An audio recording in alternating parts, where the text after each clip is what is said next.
आज हम बात करेंगे अंतरा पुस्तक। जो अंतरा पुस्तक है 2020 नया जो सिलेबस जारी किया गया है उसमें कक्षा 11 के लिए 11 में जो ऐच्छिक पुस्तक होती है उस ऐच्छिक पुस्तक के रूप में इसे लागू किया गया है। इस पुस्तक की मतलब प्रत्येक वीडियो हम तैयार करेंगे। तो सबसे पहले इसी के पाठ 1 से शुरुआत करते हैं। पाठ 1 इसमें आया है ईदगाह। ईदगाह एक कहानी है।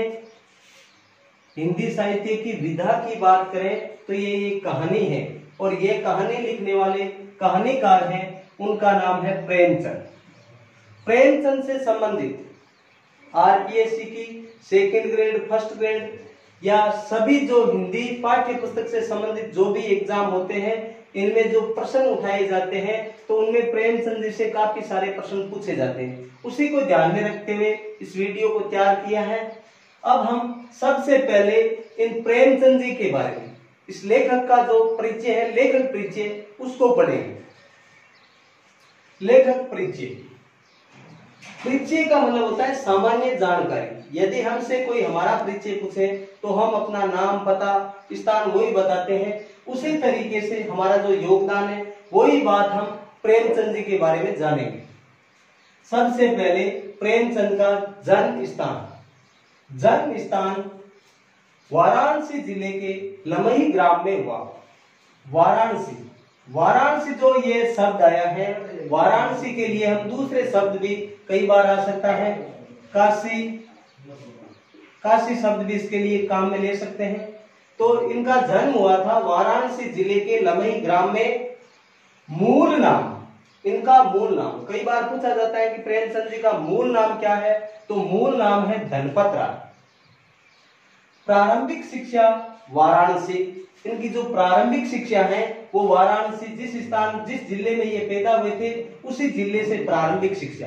तो कई बार प्रश्न ऐसा भी पूछा जा सकता है प्रारंभिक शिक्षा का अर्थ क्या है। एक होता है प्रारंभिक, एक होता है प्राथमिक। प्राथमिक का अर्थ होता है, हम जानते हैं, प्राथमिक विद्यालय। प्राथमिक का अर्थ हो गया जहां 1 से 5 तक की कक्षाएं संचालित होती हैं, उसको कहते हैं प्राथमिक। और प्रारंभिक यानी जैसे हम कहते हैं उच्च प्राथमिक कक्षा 1 से 8। प्रारंभिक का अर्थ है 1 से 8 तक की कक्षा जहां संचालित होती है, कक्षा 1 से 8 तक। तो इनकी प्रारंभिक शिक्षा वाराणसी में ही हुई। मैट्रिक के बाद यानी इनकी जो पढ़ाई है मैट्रिक, मैट्रिक कहते हैं 10वीं कक्षा को। 10वीं की पढ़ाई के बाद अध्यापन कार्य कराने लगे। ये खुद मतलब बच्चों को पढ़ाने लग गई। कब? मैट्रिक के बाद, 10वीं के बाद। स्वाध्याय से बीए और फिर खुद घर पे अध्ययन करते हुए इन्होंने बीए तक की शिक्षा। तो अब हम कह सकते हैं कि प्रेमचंद जी की शिक्षा है वो कहां तक है? बीए पास। असहयोग आंदोलन के बाद सरकारी नौकरी से त्याग पत्र। इनको बाद में सरकारी नौकरी भी मिल जाती है, लेकिन महात्मा गांधी के द्वारा जो चलाया गया एक आंदोलन है असहयोग। इस आंदोलन के बाद वो अपनी सरकारी नौकरी से त्याग पत्र दे देते हैं। यह भी प्रश्न बन सकता है कि प्रेमचंद ने अपनी सरकारी नौकरी से त्याग पत्र कब दिया? असहयोग आंदोलन के बाद, यानी 1920 के बाद की बात है। लेखन की शुरुआत, ये खुद लिखने लगे। इन्होंने अपने लेखन की शुरुआत की, वो किस विषय में की? यानी हम हिंदी में पढ़ने जा रहे हैं, लेकिन सबसे पहले इन्होंने अपने लेखन की शुरुआत उर्दू में की थी। और उर्दू में जब वो लिखते थे तो अपना नाम लिखते थे नवाब राय। हम प्रेमचंद जी पढ़ते हैं तो हमारे प्रश्न यह आ जाएगा कि उर्दू में वो किस नाम से लिखते हैं? नवाब राय नाम। बाद में हिंदी में लिखने लगे, और जब ये हिंदी में लिखने लगे तो हिंदी में इनका नाम हो गया प्रेमचंद। तो दोनों चीजें हमें ध्यान में होनी चाहिए। उर्दू में किस नाम से लिखते थे? नवाब राय के नाम से। हिंदी में लिखने लगे प्रेमचंद के नाम से। इनके साहित्य में देखा जाए कि उन्होंने मतलब प्रत्येक व्यक्ति साहित्य जो लिखता है उसका उसके पीछे कुछ न कुछ उद्देश्य होता है। तो इनके साहित्य में यदि हम बात करें किसानों, दलितों, नारियों की वेदना और वर्ण व्यवस्था, वेदना यानी दुख, यानी इन्होंने समाज के उस गरीब तबके को समाज के सामने लाने का प्रयास किया। किसान, दलित और नारी, इनके दुख और समाज में जो चल रही वर्ण व्यवस्था है, वर्ण व्यवस्था जैसी कुरीतियों का मार्मिक चित्रण देखने को मिलता है। वे साहित्य को स्वार्थ सुखाए न मानकर, यानी ये भी पूछा जा सकता है कि प्रेमचंद जी अपने साहित्य को स्वार्थ सुखाए, यानी खुद के सुख के लिए या खुद के आनंद के लिए इन्होंने साहित्य नहीं लिखा। इनके साहित्य लिखने का मुख्य उद्देश्य था सामाजिक परिवर्तन, समाज का परिवर्तन करना इनका एक सशक्त माध्यम था। तो ये भी प्रश्न बन सकता है कि प्रेमचंद जी के साहित्य लिखने के पीछे मुख्य उद्देश्य क्या था? खुद का सुख न होके समाज में परिवर्तन लाना है। इनकी भाषा, यानी प्रेमचंद जी ने जो भी मतलब लेखन कार्य किया है उसमें भाषा कैसी है? सजीव, यानी पढ़ते ही हमें ऐसा लगे कि ये हमारे सामने, ये मतलब पंक्तियां, इनकी पंक्तियां पढ़ते ऐसे लगे कि ये क्रियाकलाप हमारे सामने हो रहे हैं। उसके साथ साथ मुहावरेदार और बोलचाल के निकट। इनकी भाषा कैसी है? सजीव, मुहावरेदार और उस समय की बोलचाल के निकट की है। इनकी भाषा में संस्कृत के प्रचलित शब्द, यानी संस्कृत के प्रचलित शब्द हम कह सकते हैं तत्सम शब्द के साथ साथ उर्दू की रवानी, यानी संस्कृत और उर्दू भाषा के शब्द भी इनके काव्य में हमें देखने को मिले हैं। अब हम इनकी रचनाओं की बात करेंगे। अब हम आगे बात कर रहे हैं प्रेमचंद जी के बारे में। तो प्रेमचंद की रचनाएं ये भी महत्वपूर्ण है, कई एग्जामों में पूछी गई चीज है कि कौन कौन सी रचना है। तो इसमें दो तरह से पूछा जाता है। जैसे पूछ लिया निर्मला हिंदी साहित्य की कौन सी विधा है, तो हमारा उत्तर होगा उपन्यास। यदि ऐसा पूछ लिया कि प्रेमचंद जी की किन्हीं दो तीन रचनाओं के नाम, तो कोई सी रचना का नाम लिख सकते हैं। तो ये हमें अलग अलग पता होना चाहिए कि ये उपन्यास है, कहानी संग्रह है, पत्रिका है, क्या है। तो सबसे पहले हम देख रहे हैं कहानी संग्रह। कहानी संग्रह मतलब वह कहानियां, यानी एक पुस्तक में कई कहानियां हैं, कहानियों का संग्रह है। जैसे इनकी पुस्तक है मानसरोवर। मानसरोवर इनका कहानी संग्रह है जिसके 8 भाग हैं। कई बार पेपर में सीधा ये पूछ लिया जाता है कि प्रेमचंद का मानसरोवर कितने भागों में प्रकाशित हुआ? 8। और गुप्तधन जो इनका कहानी संग्रह है, इसमें कितने भाग हैं? 2 भाग। तो ये ध्यान में रखना है, प्रेमचंद का मानसरोवर 8 भागों में और गुप्तधन कहानी संग्रह 2 भागों में। अब प्रेमचंद जी के उपन्यासों की बात करें तो इनके उपन्यास है निर्मला, सेवा सदन, प्रेमाश्रम, रंगभूमि, क्रमभूमि, गबन, गोदान आदि। तो हम कह सकते हैं प्रेमचंद जी के इसके अलावा भी है, लेकिन अंतरा पाठ्य पुस्तक की जो रचनाएं हम वही बात कर रहे हैं।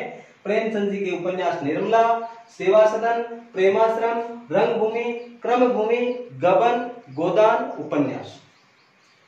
प्रेमचंद जी के नाटक करबला, संग्राम, प्रेम की वेदी। करबला, संग्राम और प्रेम की वेदी प्रेमचंद जी के नाटक हैं। प्रेमचंद जी का साहित्यिक निबंध कुछ विचार, ये कई बार पूछा गया है कि प्रेमचंद के द्वारा लिखा गया साहित्यिक निबंध कौन सा है। कुछ विचार नाम से इन्होंने एक साहित्यिक निबंध लिखा है। और प्रेमचंद जी का साहित्यिक और राजनीतिक निबंधों का संग्रह, जिसमें साहित्यिक भी है और राजनीतिक भी है, दोनों निबंधों का संग्रह वो किस नाम से है? विविध प्रसंग नाम से है। और विविध प्रसंग 3 खंडों में बंटा हुआ है। तो विविध प्रसंग कितने खंड है? 3 खंड। विविध प्रसंग क्या है? एक निबंधों का संग्रह है। और निबंध कैसे है? साहित्यिक और राजनीतिक। प्रेमचंद जी की पत्रिकाएं माधुरी, हंस, मर्यादा, जागरण, ये 4 पत्रिकाएं हैं। माधुरी, हंस, मर्यादा और जागरण पत्रिकाएं हैं। हमारी पाठ्य पुस्तक अंतरा में प्रेमचंद जी के द्वारा एक कहानी लिखी गई है और उस कहानी का नाम है ईदगाह। तो ईदगाह है कहानी लिखी गई है। और किसी भी कहानी को पढ़ते हैं तो कहानी के पात्र यदि हमें ध्यान में है तो पूरी की पूरी कहानी समझ आ जाती है। तो इस कहानी में मुख्यतः इन पात्रों के नाम आए हैं। तो सबसे पहले इन कहानी के पात्रों के नाम देखते हैं। हामिद है जो ये कहानी का मुख्य पात्र है। 5 वर्ष का बालक मुख्य पात्र है। हामिद के बाद दूसरा पात्र है अमीना, जो इसकी दादी है, हामिद की दादी है अमीना। एक फहीमन नाम का जो पात्र है, ये अमीना क्या करती है, इस फहीमन के कोई कपड़े सिलती है, उसके बदले में जो कुछ रकम मिली हुई है 8 आने, उसकी बात कर रही है। और एक चौधरी कायम अली है, जो उस गांव का मुखिया है, जिससे मतलब कभी जरूरत पैसे वाला है, जरूरत के अनुरूप इससे पैसे लोग उधार लेते हैं। महमूद, मोहसिन, नूरे, शम्मी, ये चारों हामिद के मित्र हैं। महमूद, मोहसिन, नूरे और शम्मी हामिद के मित्र हैं। जुमराती, ये जुमराती कोई गांव का ही कोई पात्र है, जिसका मतलब एक बार बछड़ा खो जाता है, उससे संबंधित इसकी बात करेंगे। और आबिद है, जो हामिद का पिता है।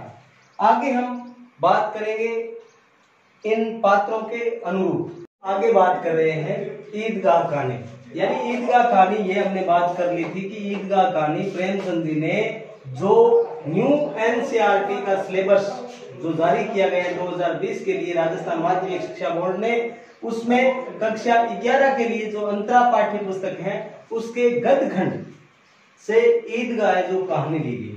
अब हमें परीक्षा की दृष्टि से जो महत्वपूर्ण बातें हैं इस पाठ में हम समझेंगे। बाल मनोविज्ञान से संबंधित कहानी है। प्रश्न यह बन सकता है कि ईदगाह कहानी किससे संबंधित है? बाल मनोविज्ञान, यानी बालकों के मन के ऊपर, इसमें बालकों के बारे में बताया गया है। इस कहानी को ईद जैसे महत्वपूर्ण त्योहार, यानी ईद जैसे महत्वपूर्ण त्योहार को आधार बनाकर ग्रामीण मुस्लिम जीवन का सुंदर चित्रण किया गया है। यानी ये जो ईद का जो त्योहार है, वो कहाँ के लोग हैं? ग्रामीण मुस्लिम जीवन के बारे में सुंदर चित्रण किया गया है। हामिद का चरित्र, और इस कहानी का जो मुख्य पात्र है उसका नाम है हामिद। और हामिद का चरित्र हमें बताता है कि अभाव उम्र में, यानी कम उम्र में, ये यहाँ जो हमारे हामिद है वो 5 वर्ष का है। 5 वर्ष का बच्चा है इस कहानी में हामिद, और वो अपने अभाव उम्र में, यानी कम उम्र से पहले बच्चों में कैसे बड़ों जैसी समझदारी पैदा कर देता है। यानी कम उम्र का बच्चा, और उसको इस कहानी में देखा जाए तो उसमें समझदारी कैसी है? बच्चा है लेकिन इसमें बड़ों जैसी समझदारी पैदा कर देता है। कारण क्योंकि हामिद जब मेले जाता है तो उसके पास जेब में केवल 3 पैसे होते हैं, और वो 3 पैसे किसी अन्य वस्तु को, मिठाई, खाने की वस्तु या बच्चों की जैसी कोई सामग्री न लेके उन 3 पैसे से वो अपनी दादी अमीना के लिए एक चिमटा खरीद के लाता है। तो तब कहा गया है कि अभाव उम्र में बच्चों में कैसी बड़ों जैसी समझदारी पैदा कर देता है। हामिद अपनी हर चाह पर संयम रखने पर विजयी होता है। इस पूरी कहानी में जो हामिद पात्र है वो अपनी प्रत्येक इच्छा पर संयम कर लेता है, यानी कंट्रोल कर लेता है। क्योंकि सारे बच्चे कोई मिठाई खरीद रहे हैं, कोई खिलौना खरीद रहा है, लेकिन हामिद अपने घर की परिस्थितियों को ध्यान में रखते हुए, मतलब मेले में चिमटे के अलावा कुछ नहीं खरीदता।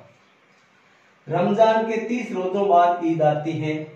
तो जो अभी जो महीना चल रहा है रमजान का, आज हम जिस बात कर रहे हैं इसी रमजान के महीने के, यानी रमजान के पूरे 30 रोजे रखने के बाद, 30 रोजे पूर्ण होने के बाद जो त्योहार आता है उसी का नाम है ईद। ईदगाह है 3 कोस का पैदल रास्ता है। क्योंकि हमने पढ़ा था जिस ग्रामीण मुस्लिम जीवन के जो लोग हैं वो मतलब जिस ईदगाह है स्थान पर जा रहे हैं, वो मतलब उस गांव से कितना दूर है? 3 कोस पैदल रास्ता। यदि पैदल कोई व्यक्ति जाता है तो 3 कोस का रास्ता है, यानी 9 किलोमीटर।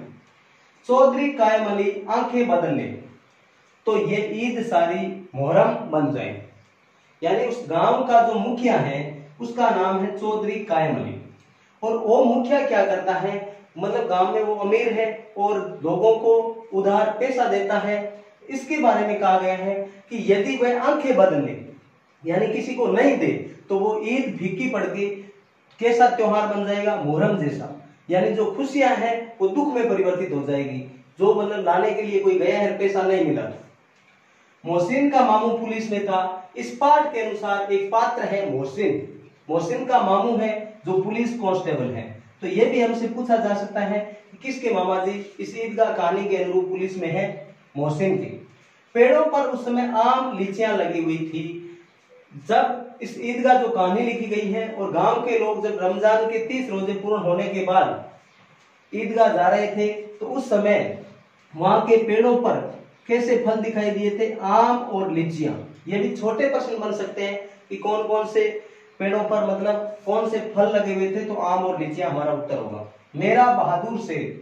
अब प्रश्न यह बन सकता है ईदगाह कहानी में मेरा बहादुर शेर शब्द किसके लिए काम में लिया गया है, या रुस्तमे हिंद, यानी दोनों शब्द अलग अलग है। मेरा बहादुर शेर भी चिमटे के लिए काम लिया गया है और रुस्तमे हिंद भी शब्द चिमटे के लिए काम लिया गया है।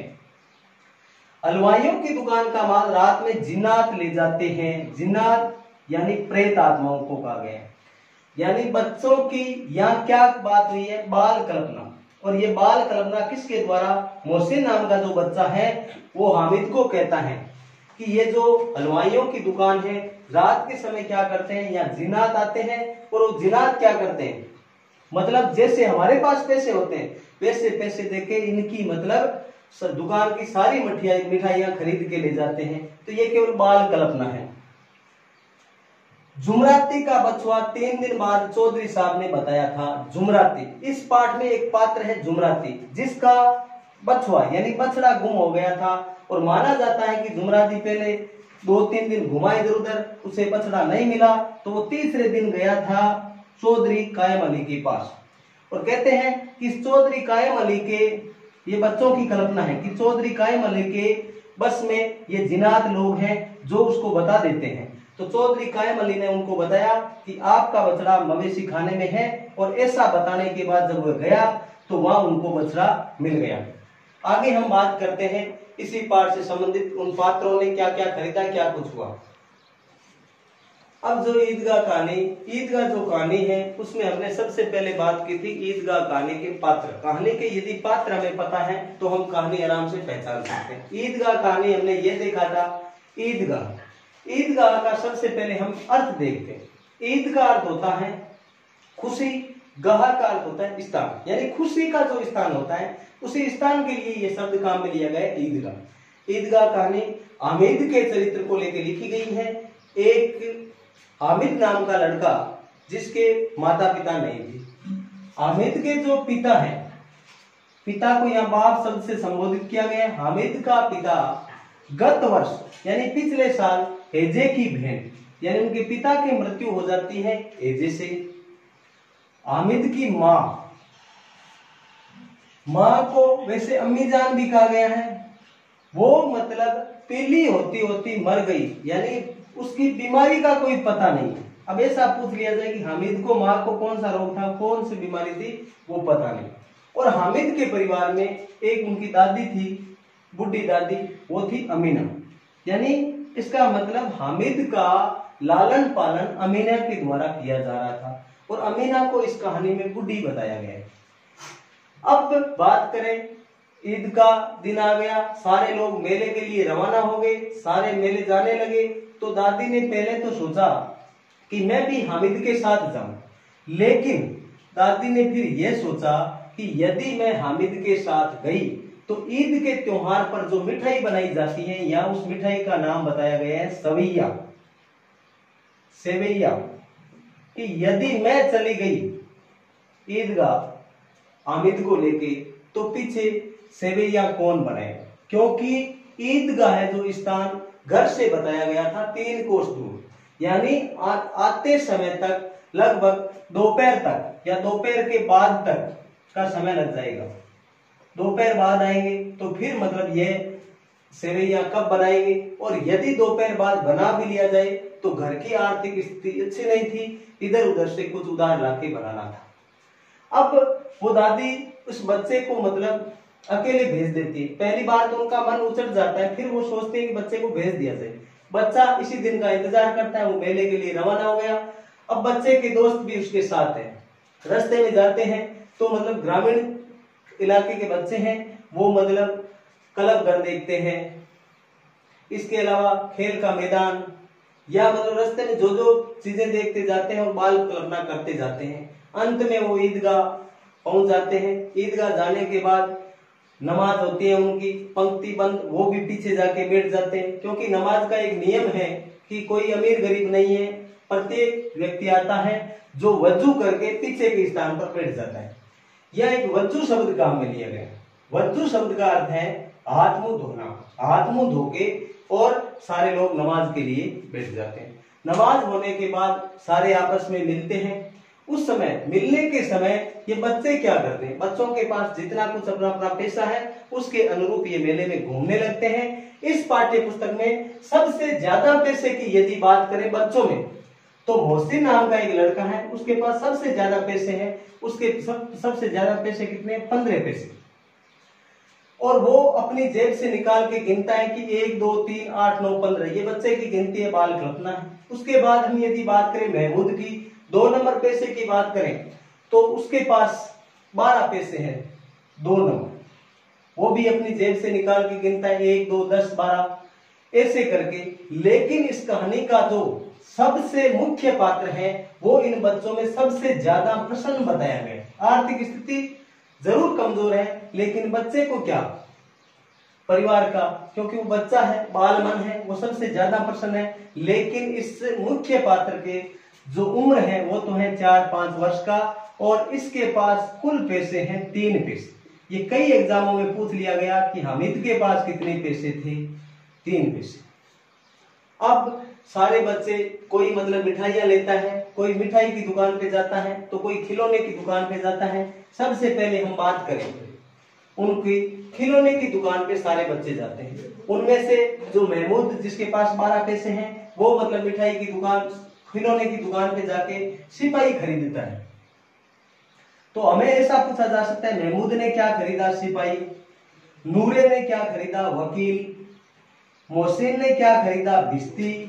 और समी ने क्या खरीदा, खंजरी। एक तो ये मिलान आ सकता है कि किस किस बच्चे ने कौन कौन सा खिलौना खरीदा। महमूद ने सिपाही, नूरे ने वकील, मोहसिन ने भिश्ती और समी ने खंजरी। लेकिन इसकी कई बार कीमत भी पूछी जा सकती है कि इन खिलौनों की कीमत क्या थी। ऊपर वाले जो 2-2 के 3-3 के जोड़े में दे रखे हैं, इनकी कीमत थी 2 पैसे। 2 पैसे में खरीदी गई, एक खिलौने के 2 पैसे। और हमारा जो मुख्य पात्र है उसके पास केवल है 3 पैसे, तो उसने कुछ खरीदा नहीं, दूर खड़ा देख रहा था। एक साथी है जिसने खरीदी थी खंजरी, समी ने। तो ये 2 आने की है, ये चीज हमें ध्यान में रखनी है। खंजरी ने सबसे महंगी बिकी, 2 आने में खंजरी खरीदने वाला व्यक्ति कौन है, समी। अब वो वहां से निकलते हैं, मिठाइयों की दुकान पर जाते हैं। मिठाई की दुकान पर जाके बच्चे आपस में खरीदते हैं, लेकिन फिर भी हमीद कुछ नहीं खरीद पाता। हामिद क्या करता है, फिर ये सारे खिलौने खरीदने के बाद सारे बच्चे मेले से जब ग्राम की ओर चलते हैं, तो हामिद अपने 3 पैसे लेके एक लोहे की दुकान पे जाता है, और लोहे की दुकान से उससे पूछा जाता है, जाके वो पूछता है कि मतलब मेरे को चाहिए चिमटा। वो चिमटे की कीमत